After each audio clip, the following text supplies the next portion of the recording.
Strikers 1945 is probably the only chump I have any arcade experience with, and there's probably a reason for that.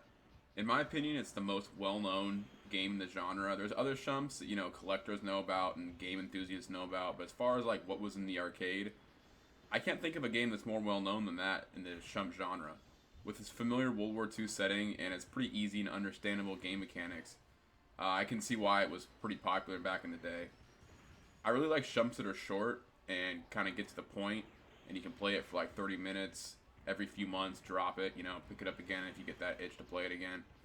And it's just a really good game. So just like Gunbird, which I previously played, there's an adjustable difficulty level. And I really like that because I really suck at these games and I want to see the whole thing through. So if I'm getting my ass kicked, I can just turn it down a little bit and beat it. And I can still see all the bosses and see whatever else there is to see, different branching paths if there's that, whatever. So yeah, it's a really nice feature, and I wish more games in this genre had that. The graphics are kind of a weak point for me. They're not horrible by any means, but they're just a little bland. The enemy designs are kind of bland, and they're just your basic stuff like tanks, battleships, whatever, airplanes. But the bosses are pretty cool looking. They transform, and you got your blimp, you got your battleship, and you got like your big flying super fortress thing, which those are pretty cool. The final bosses are a little strange looking. There's one that's like a scorpion that transforms, and it doesn't really make any sense in the context of the game. It seems kind of lazy. But then again, you are on the moon at that point anyways. So, I don't know. I guess anything goes at that point. You have a few modes, which is nice. You have Original 1, Original 2, and then you have your arcade mode. There really isn't much of a difference between the three.